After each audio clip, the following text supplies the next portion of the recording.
कौन जान सकता है। हमारा But जो Jammu Kashmir, do you really think that terrorism is affiliated with army? Army पाल रही है, प्रॉक्सी वॉर इंडिया के खिलाफ चल रहा है। मतलब इंडिया के खिलाफ इन लोगों ने चलाया है, अब उसका इस्तेमाल ये अपने पॉलिटिकल राइवल्स को खत्म करने के लिए कर रहे होंगे, हो सकता है कर रहे हो। इसके इसके बारे में कोई दो राय नहीं हो सकती है। हमारा कश्मीर है वो, आपने जो ऑक्यूपाई कर रखा है वहां अभी हम नहीं कर पा रहे हैं, हो सकता है जल्दी ही सर वहां भी आपका करें, कश्मीर लेकिन नहीं है, आपका कश्मीर नहीं है, वो हमारा कश्मीर है और एक दिन हम लेके रहेंगे। अच्छा, ये भी एक ख्याल अच्छा है कहने सुनने के लिए, लेकिन ज्यादा इजाफा हुआ है। हम लोग कभी सोच नहीं सकते थे कि इंडिया की ये वर्ल्ड इमेज बनेगी, और ये किस वजह से हुआ है। मोदी जी 8 सालों में एक दिन की भी छुट्टी नहीं लिए, आज तक भी उन्होंने एक दिन की छुट्टी नहीं ली। और वो जब किसी वर्ल्ड लेवल पर मीटिंग में जाते हैं, वन टू वन टॉक के लिए किसी भी एक कंट्री में जाते हैं, तो उनकी जैसे मीटिंग होगी ना, तो मीटिंग इस तरह से होती है उनकी कि साहब सुबह 9 बजे एक मीटिंग, फिर दिन में 11 बजे एक मीटिंग, फिर 2 बजे एक मीटिंग, फिर 4 बजे मीटिंग, 5 बजे मीटिंग, रात 9 बजे मीटिंग, और उसके बाद उसी दिन रात को प्लेन से चल के आ जाते हैं। पाकिस्तान की फौज में अभी इतना दम नहीं है कि फर्स्ट हैंड आकर के लड़ाई लड़ लें। वो प्रॉक्सी वॉर ही लड़ सकते हैं, यही उनकी काबिलियत है, इससे ज्यादा वो आगे बढ़ नहीं सकते। क्योंकि 1948 में एक जंग हुई थी, उसमें हारे। 1965 में हुई थी, लाहौर में एक पुलिस स्टेशन में जो झंडा फहरा है, मेरे पास कुछ किताबें पड़ी होंगी, मैं कभी उसकी फोटो आपको भेजूंगा। शास्त्री जी वहां खड़े होंगे अपने बेटे के साथ, और तिरंगा वहां पाकिस्तान के अंदर लहराया हुआ है। 1965 की बात कर रहा हूँ। 1971 में बांग्लादेश बन गया। फिर 1999 में कारगिल वॉर हुआ, उस समय भी आपने देख लिया। तो ये चार चार जंग हुई हैं। और आपके यहाँ पता नहीं क्या पढ़ाते कि हमने 65 की जंग में इंडिया को मुंह तोड़ जवाब दिया। कहाँ मुंह तोड़ जवाब दिया भैया, कहाँ दिया। आप देखिए आर्टिकल 370 हमने हटाया। पहले की कांग्रेस सरकार जो थी 70 साल देश पर राज किया, क्यों नहीं हटा पाई वो? उनमें विल पावर नहीं था, या फिर वो ईमानदार नहीं थी। मोदी साहब ने जब किया ये काम, तो किस तरीके से किया आप देखिएगा, यूट्यूब पर वीडियो भरे पहले सिर्फ पत्थरबाज और गोलियां चलाने वाले टेररिस्ट होते थे, फौज का राज होता था। आज वहां पर G20 जैसे मीटिंग्स हो रही हैं। हमारे ऑपोजिशन के लीडर राहुल गांधी वहां जलसे कर रहे हैं, मतलब वहां पर पब्लिक में जा करके मिल रहे हैं लोगों से। तो ये मोदी साहब ने काम किया है, इनकी पूरी कैबिनेट उनके साथ खड़ी रही। तो और इसके लिए अगर इमरान खान साहब तारीफ करते हैं तो वो जेन्युइन तारीफ है। मतलब मैं इसलिए नहीं बोला क्योंकि मैं इंडियन हूं। आप देखिए उनके काम, आप देखिए, ये दिल बहलाने के लिए ख्याल अच्छा है ये गालिब, कि साहब इमरान खान इंडिया और उनके बीच में एक नेक्सस या पर्दे के पीछे कोई बातचीत चल रही है, ये कहना बहुत। हम बात करने जा रहे हैं कुछ रोज पहले पाकिस्तान के अंदर जो हालात चल रहे थे, बहुत ज्यादा सीवियर कंडीशन थी, मगर अब आर्मी और पुलिस ने मिलकर उस पर कंट्रोल कर लिया। मगर हमारे सामने अपडेट्स ये आ रही हैं कि बहुत से लोगों को सजा सुना दी गई है, 15-15 साल की जेल कर दी गई है। बहुत से लोग, जैसे 2 पाकिस्तान से जर्नलिस्ट गायब हो गई हैं, बिल्कुल उनका अता पता नहीं है। उनकी फैमिलीज बहुत ज्यादा परेशान है। 16 लड़कियां पकड़ी गई थी, जिसमें से एक एक करके बहुत सी रिहा हो गई, मगर उन 2 का अभी तक कोई अता पता नहीं है। तो आपको क्या लगता है कि ये जो सिचुएशन अंडरग्राउंड चल रही है, इसको लेके क्या कहेंगे? क्योंकि अब पहले जो फ्रंट फेस था, पूरी दुनिया उस पर हंस भी रही थी, बोल भी रही थी, उसको तो किसी तरह से जी, दबा लिया गया है। अब जो इंटरनल मैटर्स है उनको लेके क्या सोचते हैं? देखिए सबसे पहले ना जो आपके यहाँ सिचुएशन अभी चल रही है, इसके बारे में बात करने के लिए थोड़ा सा बैकग्राउंडर में जाते हैं हम। हम्म। बैकग्राउंड में ये है कि 65 अरब डॉलर का जो चीन ने इन्वेस्टमेंट कर रखा है सीपेक पर, ठीक है। अभी तक जो गवर्नमेंट थे आपकी, नवाज शरीफ साहब थे, वो चीन परस्त थे, चीन परस्त नेता थे। तो चीन ने इन्वेस्टमेंट भी किया, चीन का जो शी जिनपिंग आए थे आपके यहाँ, तो जो आपके नवाज शरीफ साहब है, उन्होंने बड़ा अच्छा इस्तकबाल भी किया था उनका। और ये इमरान खान जो है, ये अमेरिका परस्त बताए जाते हैं, जो हमारे यहाँ बातचीत चल रही है। और ये जो है दूसरे खेमे के हैं। आर्मी चाहती है कि चीन से पैसा आता रहे, मतलब वो चाहती तो ये है कि हर जगह से पैसा आए, और जो भी सेंटर में जो आदमी बैठा रहे वो इनका पिट्ठू रहे, इनका मोहरा रहे। और वो मोहरा जो आर्मी बोले वही काम करे, उसके अलावा कोई काम ना करे। तो एक तरफ चीन का इन्वेस्टमेंट आ रहा था, और समय के साथ चीन ने क्या किया, जब आपके यहाँ टर्मोइल होता हुआ देखा, अपने लोगों पर हमले होते हुए देखे, तो चीन ने अपना इन्वेस्टमेंट धीरे धीरे कम करना शुरू कर दिया। उसके पीछे दूसरे कारण ये भी थे कि साहब चीन के पास अपने जो वो भी इकोनॉमिक क्राइसिस में घिर गया है कोविड के बाद से, तो वो भी अपना इन्वेस्टमेंट जो है फॉरेन कंट्रीज में कम कर रहा है। जहां नहीं कर रोक सकता है वहीं पर कर रहा है। दूसरी तरफ इमरान खान जो है, अच्छा, छिन कांग जो है Chinese foreign minister, G20 meeting में यहाँ पर आए थे इंडिया में।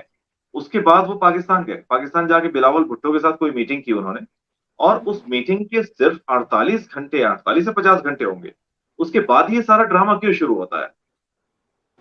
आप समझ गए क्यों क्यों शुरू होता है?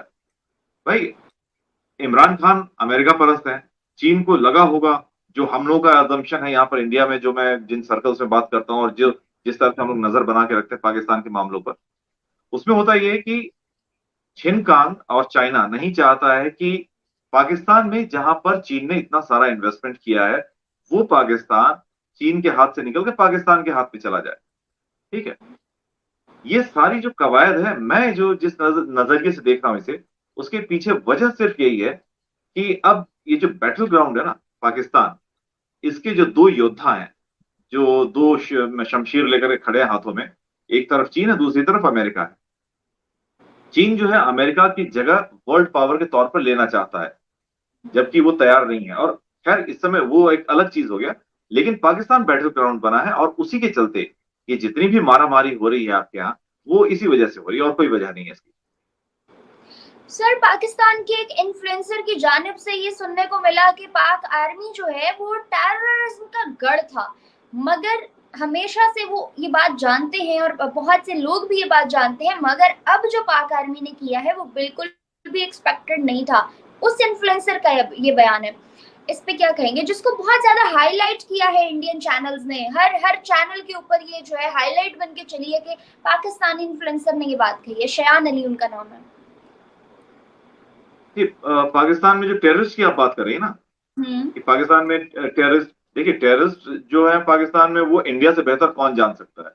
हमारा But जो Jammu Kashmir, do you really think that terrorism is affiliated with army? Army पाल रही है, प्रॉक्सी वॉर इंडिया के खिलाफ चल रहा है। मतलब इंडिया के खिलाफ इन लोगों ने चलाया है, अब उसका इस्तेमाल ये अपने पॉलिटिकल राइवल्स को खत्म करने के लिए कर रहे होंगे, हो सकता है कर रहे हो, इसके इसके बारे में कोई दो राय नहीं हो सकती है। क्योंकि आप देखिए, अमेरिका जब अफगानिस्तान से निकला था, रूस निकला था, और रूस को काउंटर करने के लिए अमेरिका ने मुजाहिदीन बनाए थे। अब वो मुजाहिदीन जाए कहाँ, तो उसका इस्तेमाल पाकिस्तान ने किया था इंडिया में ट्रबल फैलाने के लिए, और अफगानिस्तान में और ट्रबल फैलाने के लिए, बाकी सारे, जैसा कि हुक्मरानों के बारे में आपके यहाँ बोला जाता है। ठीक है, अब क्या है, ये जो अभी सबसे बड़ी बात तो ये है कि इमरान खान के घर में 40 आतंकवादियों की, 40 टेररिस्ट होने की बात की गई थी, आर्मी ने इल्जाम लगाया था। अगर आप उसके बारे में जानना चाह रही हैं, तो मुझे नहीं लगता कि कोई भी पीएम, किसी भी कंट्री का पीएम अपने घर के अंदर इस तरह से टेररिस्ट को रखेगा कि वो मतलब जर्नलिस्ट तक बात पहुंचे और उसकी बदनामी हो जाए। ऐसा कोई नहीं करेगा। ये आर्मी की चाल हो सकती है, इमरान खान के ऊपर एक एलिगेशन लगा के उनके ऊपर कोर्ट मार्शल या दूसरे तरीके के जुल्म उठाने की, ये एक बात हो सकती है, लेकिन बतौर पीएम कोई अपने घर में नहीं रख सकता है। मतलब किसी भी कंट्री का पीएम जो होगा, जो डेमोक्रेटिकली इलेक्ट होकर के आया है, वो ऐसा काम कतई नहीं करेगा। और ये जो इल्जाम लगाए जा रहे हैं, और जर्नलिस्ट में एक सेक्शन ऐसा होता है जो हमेशा एम्बेडेड होता है, परदेश में भी जो जर्नलिस्ट वगैरह रहते हैं किसी मुल्क के, तो वो एम्बेडेड होते हैं, वो वहां के जो उस कंट्री के जो एस्पियोनेज नेटवर्क होता है उसके लिए काम करते हैं, ये बात हम सब जानते हैं। तो देश के अंदर भी, आपके मुल्क के अंदर भी इस तरह के काम करवाए जा सकते हैं, वो कोई बहुत बड़ी बात नहीं है। इन्होंने, आर्मी ने बोला होगा, या जो भी पर्दे के पीछे बात हुई हो, उसके तहत इमरान खान के ऊपर इल्जाम लगाएगा। और मैं भी कुछ समय पहले आपके अपने किसी टेलीविजन चैनल पर देख रहा था कि आपके यहाँ को कोई जर्नलिस्ट इमरान खान के पूरे कोर्टयार्ड में जा रहा है, वहां पर वो उनके जो सिक्योरिटी गार्ड्स हैं, वो लोग वहां मौजूद हैं। कोई सो रहा है, कोई क्रिकेट खेल रहा है, कोई क्या कर रहा है, लेकिन टेररिस्ट तो एक भी नहीं दिखा वहां पर भी। और जर्नलिस्ट वो गलत क्यों दिखाएगा? अगर किसी न्यूज चैनल के लिए वो काम कर रहा है तो वो गलत जानकारी नहीं देगा। तो ये जो आर्मी का इल्जाम, जी, आर्मी का जो इल्जाम लगाना है इमरान खान के ऊपर, वो उसकी पब्लिक इमेज को डिमीन करना है। ये बताना है पब्लिक में कि इमरान खान जो है एक टेररिस्ट परस्त आदमी है, और टेररिस्ट के साथ आर्मी के खिलाफ और पाकिस्तान के खिलाफ काम कर रहे हैं, इसलिए हम उनके ऊपर कार्रवाई कर रहे हैं, इसलिए पब्लिक भी उनके पीछे हो जाएगी। क्योंकि आर्मी ने कुछ समय पहले देखा था, जब इमरान खान को अरेस्ट किया जा रहा था, तो कितना बड़ा मतलब सैलाब आ गया था, और 20 लोगों की जान चली गई थी उसमें। तो ये दिखाता है कि इमरान खान की पॉपुलैरिटी क्या है। दूसरी बात ये भी है कि लोग जो है आर्मी से पक चुके हैं, कोई भी आर्मी को देखना नहीं चाहता है आपके यहाँ। अभी तक तो सिर्फ आर्मी ही रूल कर रही थी ना, आर्मी ने अपने मोहरों को बैठा करके रूल चलाया है कंट्री का। लेकिन इमरान खान आर्मी के क्लचल से बाहर निकल के अपने दम पर शायद कुछ करना चाह रहे होंगे। ये बात आर्मी को रास नहीं आ रही थी, इस वजह से ये सारा ड्रामा किया जा रहा है। अच्छा, यहाँ पे मैं आपसे एक राज की बात पूछना चाहूंगी, ऑनेस्टली मुझे इसका जवाब दीजिएगा। इमरान खान जी बहुत ज्यादा फेवर करते हैं हर चीज में। इंडिया को देखो, पीएम मोदी को देखो, मोदी सरकार को देखो, सीखो उनसे कुछ, ये स्टेटमेंट बहुत दफा दे चुके हैं वो। दूसरी जानिब अभी तक, ये मेरा पर्सनल क्वेश्चन है, जितने भी लोगों से मैंने इंडियन से इंटरव्यूज किए, यकीन करें उनमें से 99% लोग 99% इमरान खान की फेवर में थे। Imran Khan is always there to India और अप्रिशिएट इंडिया, और इंडियंस जो हैं वो भी इमरान खान, और यही जो राब्ता है ना, इसको देखते हुए पाकिस्तानी हुकूमत ये कहती है कि ये इंडिया के कहे पे चल रहा है, इसलिए पाकिस्तान में कलेश मचाया हुआ है। अदर देन दैट, पाकिस्तान के अंदर अभी हमारे पास एक ये भी न्यूज आई थी कि पाकिस्तान में इमरान खान ने वो कर दिया, पाकिस्तान की इकोनॉमी, अवाम और इंफ्रास्ट्रक्चर के साथ, जो इंडिया 75 साल में ना कर सका। तो इन तमाम सिनेरियोज को देखते हुए क्या कहेंगे?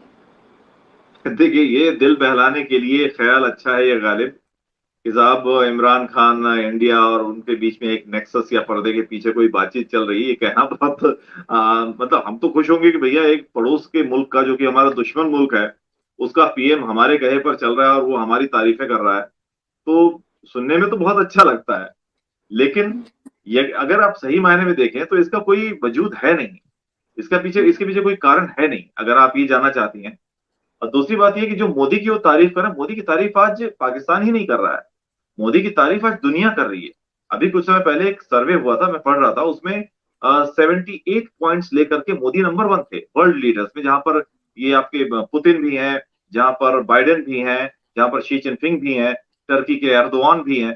तो उसके बावजूद, इतने सारे नेताओं के होने के बावजूद भी मोदी जो है नंबर 1 पर चल रहे थे।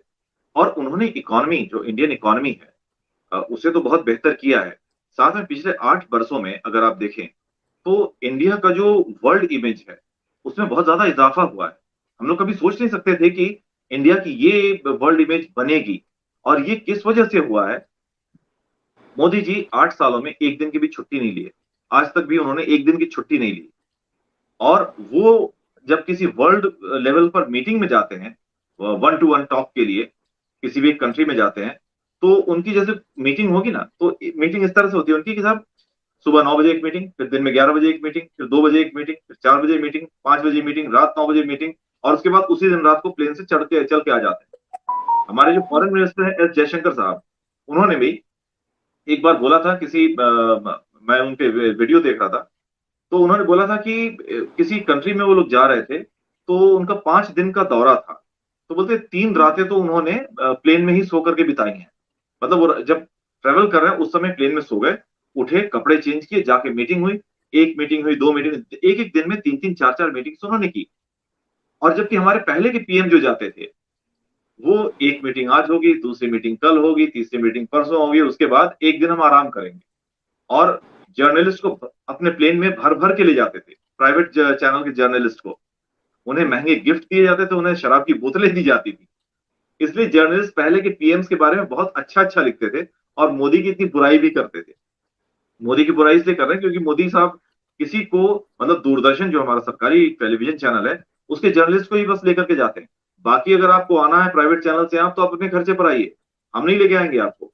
और हमारी मीटिंग जो इतनी टाइट होंगी, हम हमारे मुल्क का एक भी पैसा बर्बाद नहीं करेंगे कहीं। अगर हम एक दिन में 3 मीटिंग करके काम पूरा करके एक दिन में ही वापस आ सकते तो हम क्यों नहीं आए। तो इस वजह से, और ये सारी चीजें दिख रही हैं, ऐसा नहीं है कि नहीं दिख रही हैं। आप देखिए आर्टिकल 370 हमने हटाया, पहले की कांग्रेस सरकार जो थी 70 साल देश पर राज किया, क्यों नहीं हटा पाई वो? उनमें विल पावर नहीं था, या फिर वो ईमानदार नहीं थी।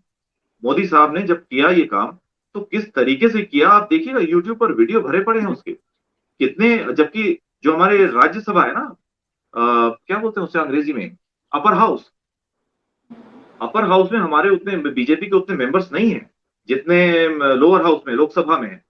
बावजूद इसके उन्होंने 370 आर्टिकल लागू किया, और किस मुश्किल से किया। और आज देखिए कश्मीर की हालत एकदम बदल रही है। पहले सिर्फ पत्थरबाज और गोलियां चलाने वाले टेररिस्ट होते थे, फौज का राज होता था। आज वहां पर G20 जैसे मीटिंग्स हो रही हैं। हमारे ऑपोजिशन के लीडर राहुल गांधी वहां जलसे कर रहे हैं, मतलब वहां पर पब्लिक में जा करके मिल रहे हैं लोगों से। तो ये मोदी साहब ने काम किया है, इनकी पूरी कैबिनेट उनके साथ खड़ी रही। तो और इसके लिए अगर इमरान खान साहब तारीफ करते हैं तो वो जेन्युइन तारीफ है। मतलब मैं इसलिए नहीं बोला क्योंकि मैं इंडियन हूं। आप देखिए उनके काम, आप देखिए। तो इस वजह से मतलब मोदी साहब की इतनी तारीफ हो रही है और इंडिया की तारीफ हो रही है। पंकज जी, आपने यहाँ पे G20 का जिक्र किया, कश्मीर में होने वाली, ये भी एक बहुत बड़ा इतिहास खड़ा हुआ है फिलवक्त पाकिस्तान में कि हर पाकिस्तानी पॉलिटिशियन की जुबान पे ये बात है कि G20 कश्मीर में ही क्यों। अदर देन दैट इंडिया भी इस चीज को लेके काफी इनसिक्योर हो गया है कि पाकिस्तान की तरफ से कभी भी हमला हो सकता है, क्योंकि बहुत से न्यूज चैनल पे उन्होंने मैसेज देने की कोशिश की है टर्की को कि आप लोग एक मीटिंग तो वहां अटेंड कर आए हैं, दूसरी के लिए हम आपको वार्न कर रहे हैं मत जाइएगा, हमारे साथ ताल्लुकात खराब हो जाएंगे। चाइना भी आपके सामने नहीं आया, पाकिस्तान से दोस्ती निभाते हुए, या पता नहीं क्या क्लैशेस तो उनके हमेशा चलते रहते हैं। तो इन तमाम सिनेरियोज को देखते हुए क्या कहेंगे कि क्या सिक्योरिटी इश्यूज वहां फेस करने पड़ सकते हैं बिकॉज ऑफ पाकिस्तान इंडिया को कश्मीर के अंदर? देखिए सिक्योरिटी इश्यूज हो जरूर सकते हैं, लेकिन वो पाकिस्तान की फौज से नहीं है, पाकिस्तान के टेररिस्ट से हैं। फौज, मैं आपको अगर ओपनली आप पूछें तो मैं यही बोलूंगा, पाकिस्तान की फौज में अभी इतना दम नहीं है कि फर्स्ट हैंड आकर के लड़ाई लड़ लें। वो प्रॉक्सी वॉर ही लड़ सकते हैं, यही उनकी काबिलियत है, इससे ज्यादा वो आगे बढ़ नहीं सकते। क्योंकि 1948 में एक जंग हुई थी, उसमें हारे। 1965 में हुई थी, लाहौर में एक पुलिस स्टेशन में जो झंडा फहरा है, मेरे पास कुछ किताबें पड़ी होंगी, मैं कभी उसकी फोटो आपको भेजूंगा। शास्त्री जी वहां खड़े होंगे अपने बेटे के साथ और तिरंगा वहां पाकिस्तान के अंदर लहराया हुआ है। 1965 की बात कर रहा हूँ। 1971 में बांग्लादेश बन गया। फिर 1999 में कारगिल वॉर हुआ, उस समय भी आपने देख लिया। तो चार चार जंग हुई हैं। और आपके यहाँ पता नहीं क्या पढ़ाते कि हमने 65 की जंग में इंडिया को मुंह तोड़ जवाब दिया। कहाँ मुंह तोड़ जवाब दिया भैया, कहाँ दिया? मतलब हमारे, खैर उसके डिटेल में जाना जरूरी नहीं है। मैं ये सिर्फ कहना चाह रहा हूँ कि पाकिस्तान की फौज से हमें कोई परेशानी नहीं है, मतलब वो आएगी नहीं। टेररिस्ट आएंगे, इसलिए ये सारे ये जो इंतजाम हो रहे हैं सुरक्षा के, वो हो रहे हैं। दूसरी बात, पाकिस्तान क्यों परेशान है G20 मीटिंग से? पाकिस्तान तो G20 कंट्रीज का जो संगठन है इसका मेंबर भी नहीं है। और हम जो मीटिंग कर रहे हैं अपने श्रीनगर में कर रहे हैं भाई। श्रीनगर मतलब हमारा कश्मीर है वो। आपने जो ऑक्यूपाई कर रखा है वहां अभी हम नहीं कर पा रहे हैं। हो सकता है जल्दी सर वहां भी आपका करें। कश्मीर नहीं है, आपका कश्मीर नहीं है, वो हमारा कश्मीर है और एक दिन हम लेके रहेंगे। अच्छा, ये भी एक ख्याल अच्छा है कहने सुनने के लिए। लेकिन वो कश्मीर, पूरा जम्मू कश्मीर देखिए आप, जब 1947 में जो राजा हरि सिंह ने इंडिया के साथ एक करार किया था, आप जाके डिटेल्स वगैरह पढ़ें तो उसमें पता चलेगा कि कश्मीर ने मतलब हमारे साथ आना अपने अपनी मर्जी से तय किया था कि हम इंडिया के साथ रहेंगे। बाद में कबायलियों के भेष में आपके जो फौजी हैं वो आकर के अटैक किए। फिर AN-12 में भर के हमारे यहाँ सरदार वल्लभ भाई पटेल हमारे होम मिनिस्टर थे, उन्होंने हमारी फौज को भेजा, तब जाकर के वहां पर जहां तक हम रोक सकते थे रोके। उसके बाद फिर वो जो नेहरू साहब ने ऑल इंडिया रेडियो से सीज फायर, मतलब दुनिया में पहली बार हो रहा है कि साहब जीती हुई फौज सीज फायर बोल रही है, वो बोला उन्होंने।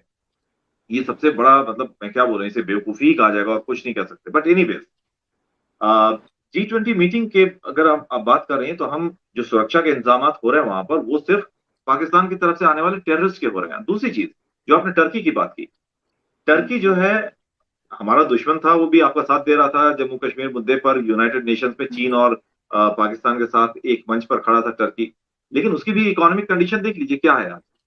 इकोनॉमिक कंडीशन एकदम बदहाल है। वहां इन्फ्लेशन रेट मतलब 100% से ज्यादा, बल्कि कई गुना ज्यादा बढ़ गया। मुझे भी डेटा याद नहीं आ रहा है, लेकिन कई गुना ज्यादा इन्फ्लेशन रेट बढ़ चुका है। और अभी जो भूकंप आया था वहां पर, जलजला आया था जिसमें कि हमने उसे मदद भेजी थी, बावजूद उसके कुछ उसने उल्टे सीधे कमेंट्स वगैरह किए थे।